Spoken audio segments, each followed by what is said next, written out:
नमस्कार साथियों, हम आज भले ही दुनिया में पॉपुलेशन के मामले में नंबर 1 पर बैठे हों या फिर हमारी मीडिया इकोनॉमी के मामले में दुनिया की सबसे बड़ी उभरती हुई इकोनॉमी के रूप में बताती हो या फिर हम खुद की पीठ थपथपाते हुए खुद को विश्व गुरु साबित करने में लगे हों, लेकिन जब बात टॉप की 100 यूनिवर्सिटीज की आती है तो उसमें भारत की एक भी यूनिवर्सिटीज नहीं है। उस वक्त हमारी सारी आत्ममुग्धता की पोल खुल जाती है। यह बात तो सिर्फ टॉप यूनिवर्सिटीज की है। हमारे देश की शिक्षा व्यवस्था को लेकर ऐसे ऐसे आंकड़े हैं जो हमारे पैरों तले की जमीन खिसका के रख देंगे। आज के इस वीडियो में हम देखेंगे प्राइमरी एजुकेशन से लेकर इंटरमीडिएट तक की एजुकेशन के वास्तविक हालात क्या हैं, हमारे देश के करोड़ों बच्चों के साथ क्या हो रहा है। आज हम कोई किताबी भाषण या किसी नेता के झूठे दावे नहीं सुनेंगे, बल्कि भारत सरकार के ऑफिशियल डॉक्यूमेंट्री, एजुकेशन मिनिस्ट्री और कुछ सरकारी रिपोर्ट्स के उन आंकड़ों को देखेंगे जिन्हें अक्सर दफन कर दिया जाता है। हम देखेंगे कि कैसे पिछले 10 से 15 सालों के बीच में एक बहुत ही सोची समझी प्रशासनिक लापरवाही के तहत हमारे देश के करोड़ों बच्चों की बुनियादी शिक्षा का गला घोटा गया है। देश का आरटीई, राइट टू एजुकेशन यानी कि शिक्षा का कानूनी अधिकार, यह कहता है कि कक्षा 1 से लेकर के 5 तक यानी कि प्राइमरी विद्यालय हर बच्चे के 1 किलोमीटर के दायरे में होना चाहिए और अपर प्राइमरी यानी कक्षा 6 से लेकर के 8 तक का 3 किलोमीटर के अंदर में विद्यालय होना चाहिए। कानूनन इसे नेबरहुड स्कूल का नाम दिया गया ताकि गरीब का बच्चा भी बिना किसी ट्रांसपोर्ट या किराए के खर्च के स्कूल जा सके। सरकार यह दावा करती है कि उन्होंने यूनिवर्सल एक्सेस का टारगेट पूरा कर लिया है, लेकिन जब हम नीति आयोग की अंदरूनी रिपोर्ट खंगालते हैं तो यह कागजी दावा पूरी तरह से ढह जाता है। पूरे देश में इस वक्त 14 लाख सरकारी स्कूल दर्ज तो हैं, लेकिन मात्र 5.4% ही डाटा ऐसा है जहां पर एक ही छत के नीचे बच्चे कक्षा 1 से लेकर के 12वीं तक की पढ़ाई पूरी कर सकते हैं। बाकी सारे स्कूलों को टुकड़ों में बांट दिया गया है। जब हम स्कूलों के पूरे नेटवर्क को देखते हैं तो हम पाते हैं कि पिछले 10 वर्षों में लगभग 94,000 स्कूलों की कमी दर्ज की गई है, यानी कि पिछले एक दशक में औसतन हर दिन 25 विद्यालय बंद किए गए हैं। इसका सबसे बड़ा डाटा उत्तर प्रदेश और मध्य प्रदेश में देखने को मिलता है।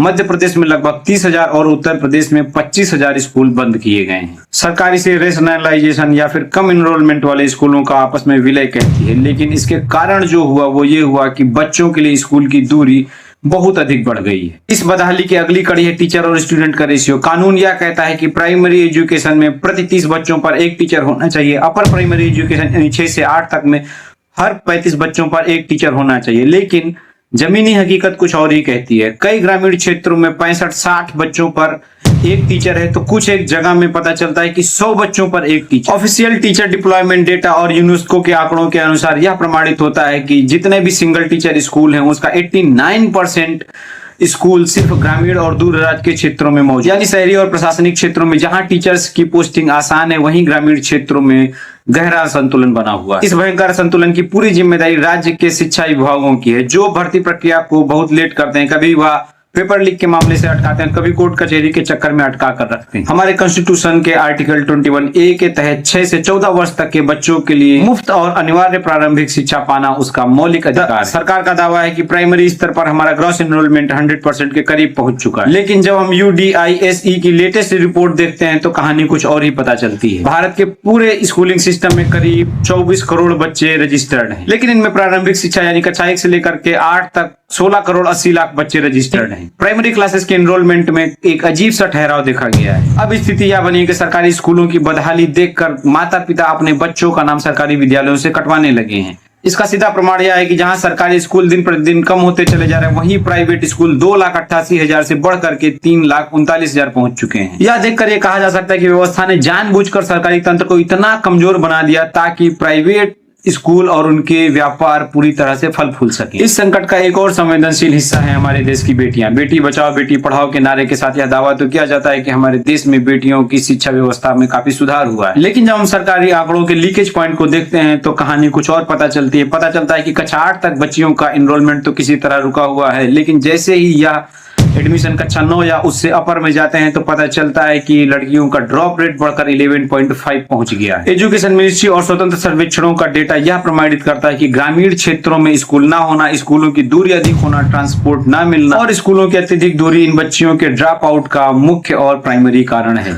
इसके साथ ही बच्चे जब 8वीं की दहलीज को पार करके 9वीं में जाते हैं तो अपर प्राइमरी से सेकेंडरी स्तर का ट्रांजिशन रेट भी प्रभावित होता है। क्लास 8वीं तक की पढ़ाई किसी तरह से सुलभ थी, लेकिन कक्षा 9 में आते ही इनका इंफ्रास्ट्रक्चर और स्कूलों की कमी के कारण शिक्षा दूर हो जाती है, जिससे गरीब बच्चों का एक बहुत बड़ा हिस्सा शिक्षा से दूर होता चला जाता है। इसके बाद स्टूडेंट्स जब 10th पास करके 11th में जाते हैं तब एक और बहुत बड़ा गिरावट दर्ज होता है। हमारे देश के कई ग्रामीण ब्लॉकों में एक भी इंटरमीडिएट कॉलेज नहीं है जहां पर साइंस और कॉमर्स की न्यूनतम पढ़ाई भी हो सके। अब बात करते हैं उस सबसे बड़े आंकड़े की जो इस पूरे सिस्टम के ऊपर सबसे बड़ा क्वेश्चन मार्क खड़ा करता है। UDISE+ और नीति आयोग की संयुक्त रिपोर्ट के अनुसार भारत के स्कूली शिक्षा तंत्र में जो बच्चे कक्षा 1 में एडमिशन लेते हैं उनमें हायर सेकेंडरी स्तर तक आते आते उनका रिटेंशन रेट यानी कि पढ़ाई पूरी करने का परसेंटेज घटकर मात्र 47.2 रह जाता है। इसके साथ ही एजुकेशन मिनिस्ट्री के आंकड़ों के अनुसार यह बात भी ध्यान रखना जरूरी है कि हायर सेकेंडरी स्तर का ग्रॉस एनरोलमेंट रेशियो यानी GER 58.2% है। यह GER और रिटेंशन रेट का अंतर साफ दिखाता है कि करोड़ों युवाओं के पास स्कूली शिक्षा के अंतिम पड़ाव तक पहुंचने की ना तो बचत होती है और ना ही संसाधन। हमारा पूरा स्कूलिंग सिस्टम प्रारंभिक शिक्षा के बाद बच्चों को आगे की कड़ियों से जोड़ने में नीतिगत विफलता का सामना कर रहा है। देश के करोड़ों युवाओं के हाथ में 12वीं का सर्टिफिकेट आने से पहले उनके हाथ में बाल श्रम या फिर उनके पैरों में बेरोजगार की बेड़ियां डाल दी जाती है। अब हमारा पूरा स्कूलिंग सिस्टम शिक्षा देने का माध्यम नहीं बल्कि गरीब बच्चों को बीच रास्ते में ही छांट कर बाहर कर देने वाली एक विफल मशीन का सिस्टम बन चुका है। इस पूरे संकट के पीछे केंद्र और राज्य सरकारों का ब्लेम गेम सिस्टम काम करता है। शिक्षा समवर्ती सूची का विषय केंद्र सरकार संसद में आंकड़े पेश करती है कि वह समग्र शिक्षा अभियान के तहत राज्य सरकारों को बजट देती है। वहीं राज्य सरकारें दावा करती हैं कि वे अपने बड़े राजस्व का एक हिस्सा शिक्षा पर खर्च कर रहे हैं, लेकिन जब टीचर्स के खाली पड़े पदों का जमीनी आंकड़ा देखा जाता है तो सरकारों की आपसी नूरा कुश्ती का सच सामने आता है। संसद में जब भी टीचर्स की लाखों खाली पड़ी वैकेंसियों के बारे में सवाल पूछा जाता है तो केंद्रीय शिक्षा मंत्री का सीधा सीधा जवाब होता है कि टीचर्स की नियुक्ति करना केंद्र सरकारों का राइट है। और जब यही सवाल आप राज्य के किसी शिक्षा मंत्री से पूछते हैं तो उनका कहना होता है कि केंद्र सरकार हमें समय से बजट ही नहीं देती है। इस राजनीतिक फुटबॉल मैच में बजट फाइलों के नीचे दबा रहता है, टीचर्स की नियुक्तियां लटकी रहती हैं और क्लासरूम में देश का भविष्य बिना टीचर के धूल फांक रहा होता है। अब आते हैं एक और महत्वपूर्ण बिंदु पर, लर्निंग आउटकम या फिर शिक्षा की गुणवत्ता। सरकार नेशनल अचीवमेंट सर्वे के आंकड़ों का हवाला देकर दावा करती है कि हमारे सरकारी स्कूल के बच्चों का रिजल्ट बिल्कुल संतोषजनक है, लेकिन शिक्षा के क्षेत्र में काम करने वाली संस्था प्रथम द्वारा भारत के ग्रामीण बच्चों पर के राष्ट्रव्यापी सर्वे के अनुसार देश के 14 से 18 वर्ष तक के किशोरों पर किए गए टेस्ट में यह पाया गया कि करीब 25% बच्चे अपनी रीजनल लैंग्वेज में क्लास 2 की कहानी धारा प्रवाह नहीं पढ़ पाते हैं। यानी annual states of education reports के वास्तविक आंकड़े इन सरकारी दावों की पोल खोलते हैं। यानी उनका रीडिंग लेवल अपनी उम्र से सालों पीछे चल रहा है। केवल भाषा ही नहीं, गणित की स्थिति और भी ज्यादा भयावह है। इस आयु वर्ग के आधे से अधिक बच्चे यानी कि 56.7% बच्चे बुनियादी गणित के सवाल हल करने में पूरी तरह नाकाम रहते हैं। भाग यानी simple 3 digit divided by 1 digit के बुनियादी गणित के सवाल हल करने में नाकाम है, जो अमूमन क्लास 3 या 4 में जो बच्चे जा रहे हैं उनको आना चाहिए। बच्चे स्कूल जा रहे हैं, उनकी हाजिरी लग रही है, लेकिन उनके दिमाग में शून्य बोया जा रहा है। सवाल यह उठता है कि पिछले 10 सालों में शिक्षा की गुणवत्ता इतनी खराब क्यों? इसके 4 असली और प्रमाणिक कारण हैं। पहला है कि संसाधनों और इंफ्रास्ट्रक्चर की भारी कमी। एजुकेशन मिनिस्ट्री की ही ऑफिशियल रिपोर्ट के अनुसार देश के 5% से अधिक विद्यालयों में आज तक बुनियादी बिजली का कनेक्शन नहीं है। इतना ही नहीं, रिपोर्ट यह भी उजागर करती है कि 19% स्कूलों में कोई छोटा मोटा प्ले ग्राउंड तक नहीं जहां बच्चे खेल सके, और करीब 30% विद्यालयों में कंप्यूटर की बुनियादी सुविधा उपलब्ध नहीं कराई जा सकी है। इसके अलावा सबसे बड़ा चौंकाने वाला आंकड़ा यह है कि 41.8% स्कूल आज भी डिसेबल्ड फ्रेंडली नहीं है। बुनियादी मानवीय और भौतिक सुविधाओं की इस कमी के बीच एक शांत और स्वस्थ पढ़ाई का माहौल कभी बन ही नहीं सकता। दूसरा सबसे बड़ा कारण है शिक्षकों के ऊपर गैर शैक्षणिक जिम्मेदारी का बोझ। सरकारें कानून की धज्जियां उड़ाते हुए अपने टीचर से मिड डे मील का भोजन अरेंज करवाना, पोलियो ड्रॉप्स की ड्यूटी मैनेज करवाना, बीएलओ बनकर घर घर घूमना, पशुओं की गणना करना और कागजी डेटा एंट्री का काम भी करवाती हैं। हमारे देश का टीचर अब एक गुरु नहीं बल्कि सरकार का एक मुंशी और क्लर्क बनकर के रह गया है, जिससे उसका क्लासरूम में पढ़ाने का समय घटकर आधे से कम रह गया है। तीसरा कारण है संविदा शिक्षक और मानदेय का शोषण।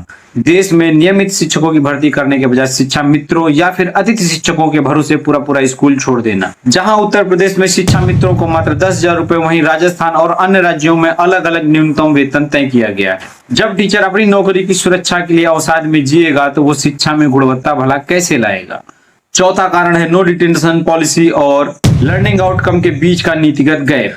इस नीति का उद्देश्य स्कूल में बच्चों को रोके रखना था, लेकिन राज्यों ने बिना किसी व्यापक सतत मूल्यांकन और रेमेडियल टीचिंग के बच्चों को अगली कक्षाओं में प्रमोट करते रहे। शिक्षा मंत्रालय और नीति आयोग के आंकड़े प्रमाणित करते हैं कि जब अचानक क्लास 9वीं के बोर्ड पैटर्न और नेशनल अचीवमेंट के सामने आते हैं तो उनका लर्निंग डिफिसिट पूरी तरह उजागर हो जाता है और पूरा शैक्षणिक आधार ध्वस्त हो जाता है। इसके साथ ही सरकारी स्कूलों की छवि को धूमिल करने के लिए एक और बहुत बड़ा खेल खेला जाता है। मीडिया पर खबरें दिखाई जाती हैं कि मिड डे मील के राशन में छिपकली मिल गई या फिर बच्चे सिर्फ नमक रोटी खा रहे हैं। एक सोची समझी रणनीति के तहत सरकारी स्कूलों की ऐसी छवि बनाई जाती है कि जहां पे यह बन जाए कि सरकारी स्कूल मतलब एक घटिया जगह। आम जनता का भरोसा पूरी तरह से तोड़ दिया जाता है ताकि मजबूरन लोग अपने बच्चों को स्कूली स्कूलों से निकालें।